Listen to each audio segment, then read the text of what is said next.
Bapak, Ibu, saudara-saudara, kembali kami dari podcast Cerita RN berbincang-bincang dengan tokoh kami dan beliau adalah seorang petinggi di KPPU, Komisi Persaingan Usaha. Beliau adalah Rido Pamungkas. Apa cerita, Bang? Sehat? Sehat, Ya, alhamdulillah. terima kasih, Mantap, Bang Kak. Rido. Sehat ya? Siap, Bang Eren.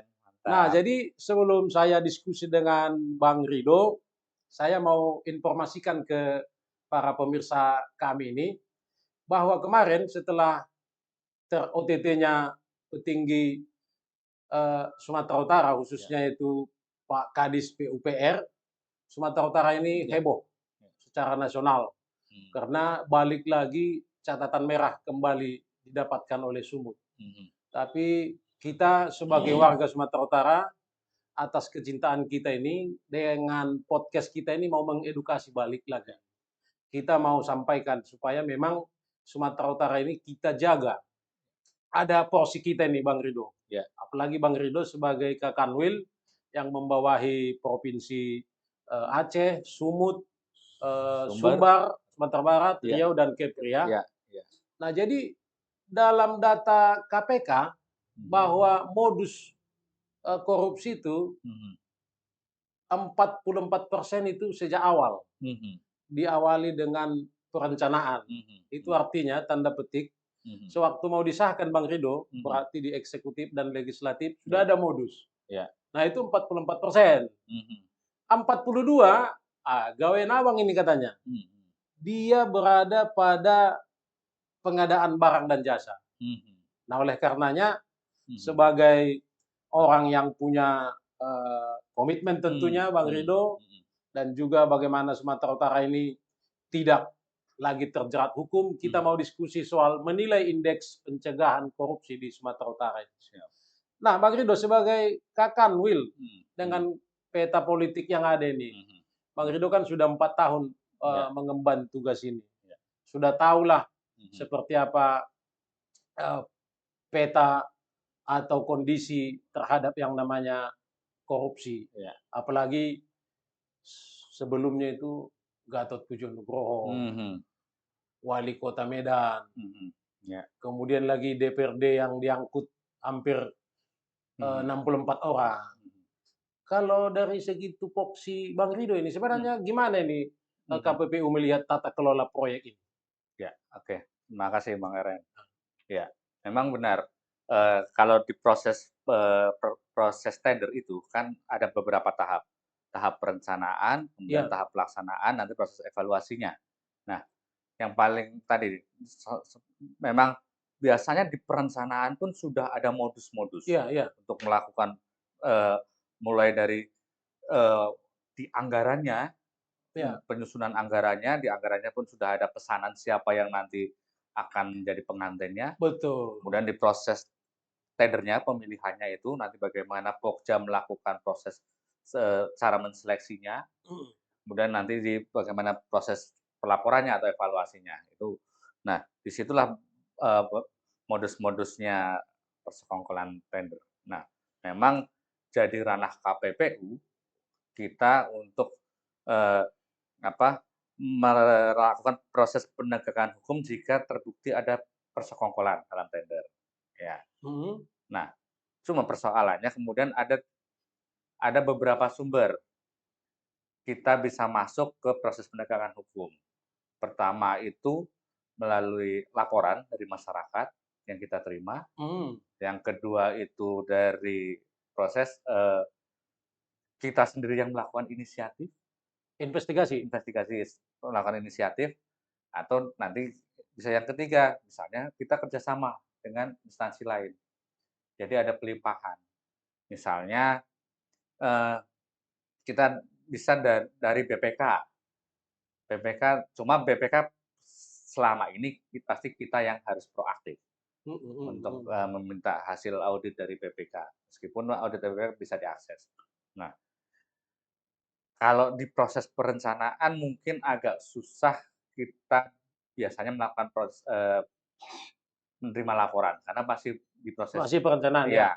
Apalagi dalam klausula pasalnya pasal 22, pelaku usaha dilarang melakukan persekongkolan baik dengan pelaku usaha lain atau dengan pihak yang terkait dengan Ya, pelaku usaha lain sudah dalam umum lah rangka itu ya kan, ya, sudah umum lah itu. dalam rangka mengatur pemenang. Iya. Jadi sudah ada pemenangnya. Mhm. Kalau dalam proses perencanaan kan belum ada pemenangnya, Betul. maka belum bisa masuk kita Masih melakukan proses. kutak-katik Ya, plotting ini ya, nanti ya. siapa pengantinnya, Nah, berapa volume betul. anggarannya ya kan? Nah, yang bisa kita lakukan adalah selama ini mencegah Mencegah agar ya. tidak terjadi itu. Pertama, lakukan proses advokasi ke pelaku usaha. Hmm. Nah, pelaku usaha diingatkan, ini kalau terbukti kena pasal ini segala macam, ini ada pelanggaran. Ke Pokjanya, Pokja juga dalam rangka menyusun HPS misalnya, tidak boleh Ya, ada markup, tidak boleh mengarah spesifikasinya ke pelaku usaha tertentu, menguntungkan tertentu. Kalau bisa, kalau bahasa yang mengarah itu disetarakan dengan apa, jangan nyebut merek misalnya. ya, ya. Nah, hal-hal semacam itulah di proses perencanaannya itu. Yang sering kali terjadi masalah adalah moral hazard. Sebetulnya Pokja sudah tahu ini adalah bentuk persekongkolan, tanpa harus kita kasih pelajaran, kasih sosialisasi tentang persekongkolan tender, mereka udah paham sebetulnya. Tapi moral Hmm. hazard-nya memang sengaja memang mau melakukan persekongkolan. Nah, ya itu, kita yang dari aparat, termasuk aparat penegak hukum, inilah yang mengingatkan itu. Nah, jadi kalau dari tupoksi tadi Mhm. memang mengendus sejak awal di perencanaan agak lebih sulit ya. Ag iya, Nah, iya. kalau kita masuk ke tengah, Mhm. sudah adalah putusan katakan APBD ada proyek, Iya. katakanlah 10 nih proyek yang Mhm. gede-gede. Mhm. Nah, untuk mengendus ini Mhm. sebenarnya kan jangankan KPPU, Bang Ridho, Mhm. masyarakat awam pun sudah hampir bisa ini Mhm. dipastikan sudah nanti dimenangkan si Polan itu katanya. Iya, Gimana iya, menurut Abang itu? iya. Memang, kalau kita melakukan proses monitoring mungkin bisa kita lihat, misalnya kita ceklah data pemenang selama beberapa tahun ini. Ya, ya, ya. Misalnya, oh ternyata orangnya itu-itu saja. Ah, itu dia. Ya, inilah nanti gantian, setelah ini terus ini siapa yang menang, ini nanti.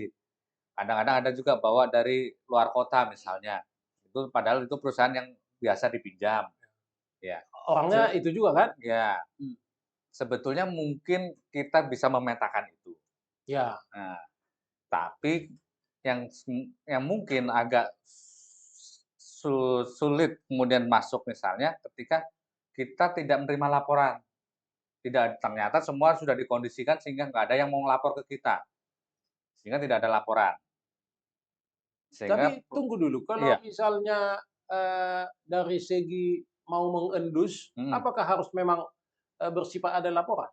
bisa dari enggak, kita bisa melakukan kajian juga. Nah, iya. Iya, iya, inisiatif ya, Mhm. iya, inisiatif bisa juga, cuma masalahnya adalah, eee, Undang-Undang 5 itu, tender itu hanya satu pasal, dan ini sudah selama ini sudah sangat banyak kasus tender yang kita tangani.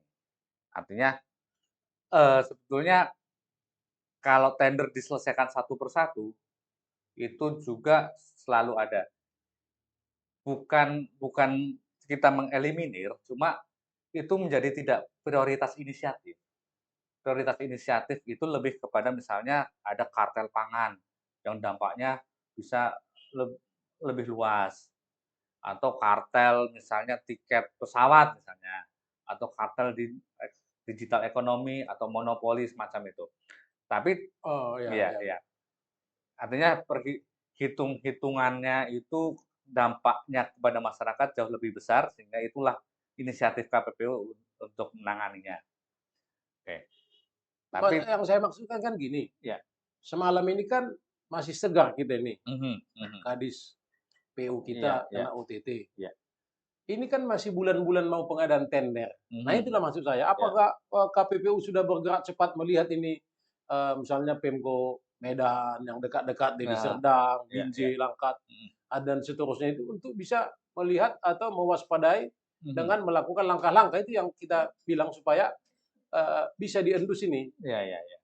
Nah, kemarin memang kita sudah wah, dengan kalau langsung dengan Pemprov kita belum melakukan itu, tapi karena sebelum kasus ini, Ya. sebetulnya kita sudah sudah bersurat juga ke Dinas PUPR Pemprov, Pak Topan, Oh, sudah untuk lagian sebelum surat? iya, untuk kita ngajak ketemu, belum Oh. belum ditanggapi, sampai Belum sempat, tertangkap, sudah goal ya? sudah goal.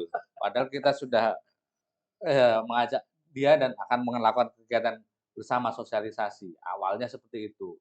Nah, tapi dengan BPK kita sudah ketemu, mereka juga siap membantu kita untuk misalnya ada temuan-temuan dari BPK yang bisa nanti kita tindak lanjuti. Nah, kita lebih monitoring ke situ, termasuk laporan-laporan, ada beberapa laporan di Medan yang nanti kita sedang tangani Dari dari masyarakat. pelaksanaan jasa konstruksi di Kota Medan? Dari masyarakat, ya, Masyarakat. pelaksanaan jasa. Nah, jadi kalau sedemikian dengan tupoksi ini, di sisi lain masyarakat berharap supaya Sumatera Utara ini bisa kita tekan ini korupsinya. Kemudian di sisi lain juga sudah agak tahunya kita pemain-pemainnya itu kan itu saja. Ya. Kalau menurut Bang Rido, apalah langkah yang mau Abang lakukan ini? Ya. Kalau yang dari laporan masyarakat ini, kita pasti tindak lanjuti prosesnya ke penegakan hukum. Ya. Ya. Tapi kalau yang belum terjadi, kita lakukan prosesnya semaksimal mungkin adalah melakukan advokasi dan pencegahan, kegiatan-kegiatan sosialisasi ke Dinas PUPR, ke Pemprov, semacam itu. Gitu ya. Nah, cuman kan ini kemarin kami mungkin sudah Bang Rido tonton, kita ada diskusi juga dengan podcast ini, dengan Gapensi, dengan Gapeksindo, dengan Askonas, bahwa mereka itu sebenarnya sudah menyatakan bahwa e-katalog itu kan tidak tender. Sementara dengan adanya undang-undang yang mengatur untuk KPPU itu adalah apabila terjadi yang namanya persaingan usaha yang tidak sehat dan seterusnya itu ya kan. Jadi kalau menurut dari KPPU gimana ini ke depan dengan e-katalog ini yang sudah mulai sebenarnya tidak menghasilkan sebuah pemilihan yang baik ini? Iya. Jadi memang kalau kita berkaca dari kasus yang di Kadis PUPR, itu memang kan di proses perencanaan. Ya. Si calon pemenang diajak survei. Ya. Sehingga dialah mungkin yang udah paling paham lah kondisinya, sehingga ketika nanti tayang dia yang paling siap untuk masukan penawaran. Tapi sayangnya kemudian itu nantinya akan dibawa ke e-katalog, meskipun belum ya. Nah, padahal e-katalog itu memang ada beberapa hal yang kalau itu jasa konstruksi, apalagi nilainya besar, biasanya umumnya memang nggak lewat e-katalog, umumnya ya. Karena kan di lapangan mungkin akan banyak terjadi perubahan. Beda sama barang-barang yang sudah terstandarisasi. Iya. Ya, itu akan lebih mudah di proses e-katalog. Nah, tadi balik ke apakah kemudian e-katalog itu masuk ke ranah KPPU karena dia bukan tender. Oh iya. Ya. Kalau kita bicara klausula pasal 22, memang persekongkolan tender. Jadi kalau itu e-katalog itu kan penunjukan langsung. Jadi tidak masuk ke ranah tender. Tapi apakah karena ini ada persaingan usaha yang tidak sehat, apakah bisa misalnya secara substansi ini bisa dikategorikan sebagai tetap tender pemilihan? Faktanya kan terjadi persekongkolan juga itu, Bang. Iya, meskipun secara vertikal, Pokja yang hanya memilih si calon pengantin ini. Nah, itulah yang nantinya pasti akan jadi perdebatan secara hukum. Kalau kita bawa ke ranah persekongkolan tender, karena terminologi tender tadi, meskipun secara substansi Sebenarnya sama-sama kok itu memilih Untuk pemenang. pemenang, iya. Meskipun prosesnya penunjukan langsung. Tapi itu tadi, apakah bisa kemudian dengan pasal yang lain? Kalau nggak bisa dengan pasal persoalan tender, pasal 19 itu terkait diskriminasi. Pokja berarti melakukan proses diskriminasi kepada si, eee, pemenang, calon pemenang. Cuma kalau pasal diskriminatif di, eee, Undang-Undang 5 itu pelaku usaha dengan pelaku usaha lain. Jadi kalau dia Pokja, lagi-lagi nggak bisa masuk ke pasal Undang-Undang 5. Iya, jadi kalau kita lihat misalnya dari prinsip-prinsip, tata kelola lah dulu, Bang Iya Rido. iya Ajas, transparansi, iya. kemudian akuntabilitas. Mhm mhm. Dari sisi ini kan KPPU kan bisa juga. Bagaimana kalau dari sudut itu Abang, apakan? Nah, kan itu prinsip dalam tender ya, Heeh, transparan. heeh. Dan itu sebetulnya itu juga filosofisnya dari e-katalog.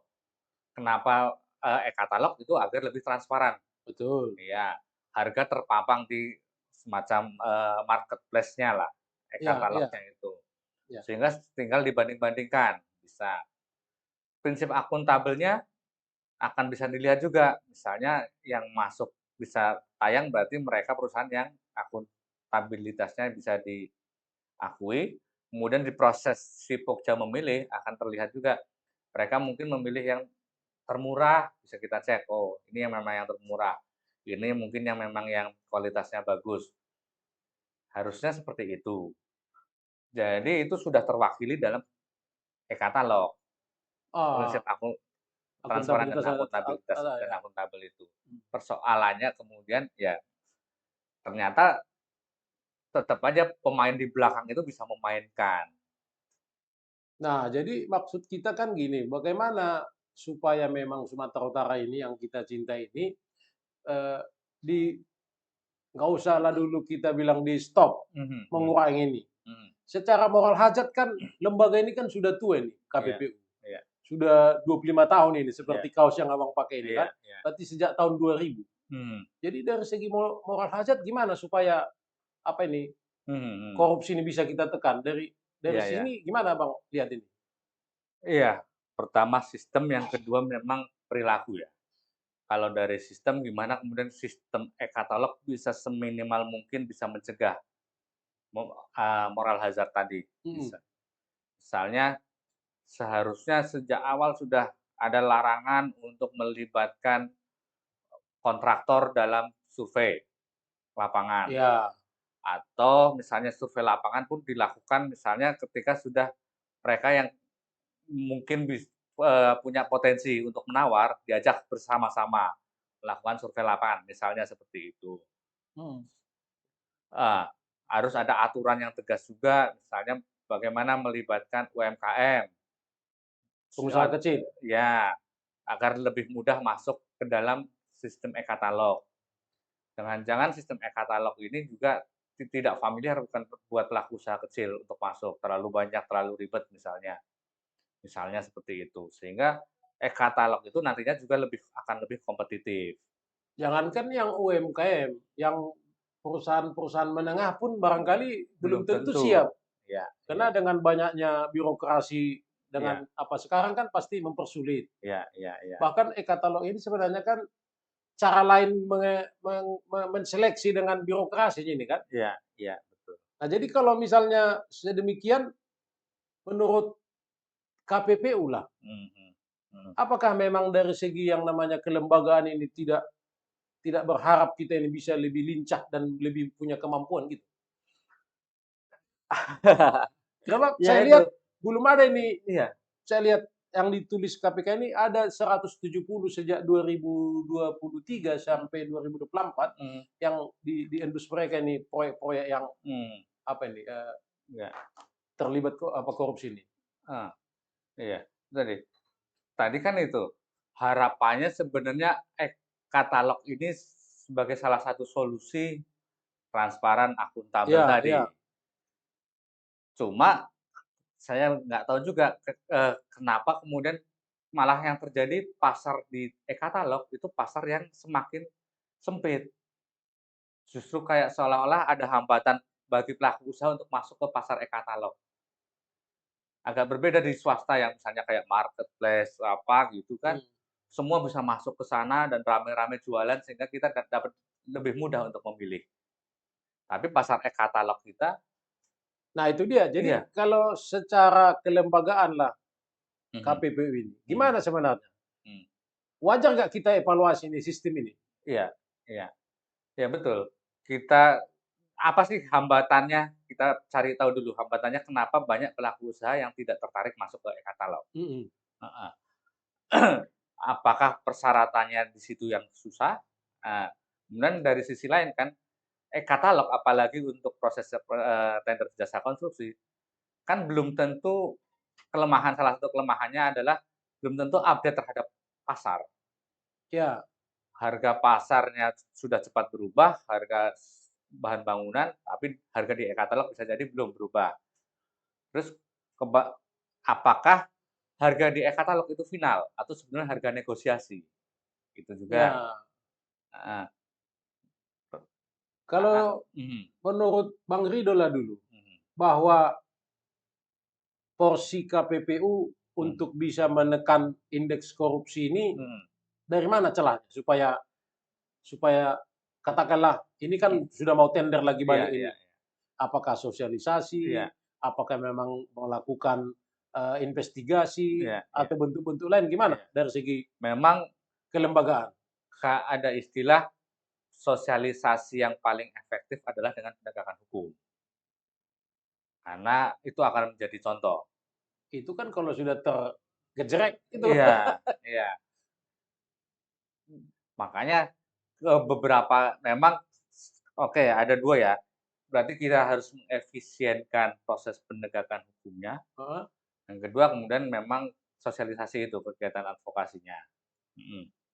Nah, eee, kalau selama ini itulah yang kita lakukan, bekerja sama dengan pemerintah-pemerintah kabupaten untuk melakukan kegiatan sosialisasi terkait dengan pengadaan barang dan jasa.